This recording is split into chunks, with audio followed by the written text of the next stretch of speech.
Je m'appelle Cristiano Ronaldo dos Santos Aveiro, mais tout le monde me connaît sous le nom de Cristiano Ronaldo. Je suis né le 5 février 1985 à Funchal, sur l'île de Madère, au Portugal.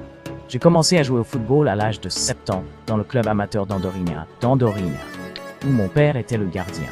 J'aimais le football plus que tout, et je rêvais de devenir un grand joueur. Quand j'avais 12 ans, j'ai été repéré par le Sporting Lisbonne, le plus grand club du Portugal. Ils m'ont offert de venir jouer dans leur académie, mais cela signifiait que je devais quitter ma famille et mon île natale. C'était une décision difficile, mais j'ai accepté, car je savais que c'était une opportunité unique de réaliser mon rêve. Je suis donc parti pour Lisbonne, où j'ai intégré l'équipe des jeunes du Sporting. J'ai dû m'adapter à une nouvelle école et un nouveau style de vie. Ce n'était pas facile, car je me sentais seul et parfois moqué par les autres joueurs qui se moquaient de mon accent et de ma maigreur. Mais je n'ai pas baissé les bras et j'ai travaillé dur pour m'améliorer. Restez connectés à la chaîne pour améliorer la suite de l'histoire de mon parcours footballistique. J'avais un talent naturel pour le football, mais je savais que ce n'était pas suffisant. Je voulais être le meilleur, et pour cela, je devais m'entraîner plus que les autres. Je passais des heures à répéter mes dribbles, mes passes, mes frappes et mes coups francs. Je regardais aussi les coups. Vidéos de mes idoles comme Pelé, Maradona ou Zidane, et j'essayais de les imiter. Ma détermination a payé, car j'ai vite gravi les échelons au sein du Sporting.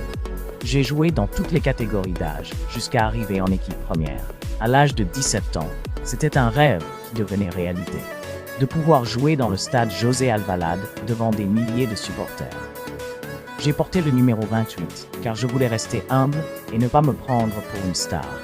J'ai fait mes débuts officiels le 14 août 2002, contre l'Inter Milan, en Ligue des Champions. J'étais nerveux, mais aussi excité de me mesurer aux meilleurs joueurs du monde.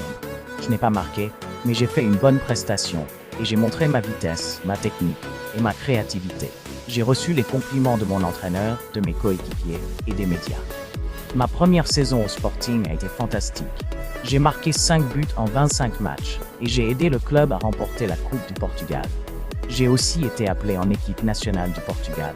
Pour la première fois, en novembre 2002, j'ai joué mon premier match contre Kazakhstan, et j'ai marqué mon premier but contre la Grèce en avril 2003. J'étais fier de représenter mon pays et de porter le maillot rouge et vert. Mais le match qui a changé ma vie, c'était le 6 août 2003 contre Manchester United, en match amical. Ce jour-là, j'ai fait le meilleur match de ma carrière. J'ai dribblé, j'ai accéléré, j'ai centré, j'ai tiré, j'ai tout fait. J'ai été impliqué dans les 3 buts du Sporting, qui a gagné 3-1.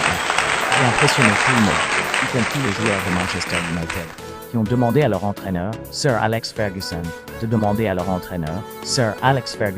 de me recruter quelques jours plus tard. J'ai reçu un coup de téléphone de Sir Alex Ferguson, qui m'a dit qu'il voulait me faire signer à Manchester United. J'étais surpris, mais aussi heureux, car c'était un des plus grands clubs du monde. Il m'a proposé de porter le numéro 7.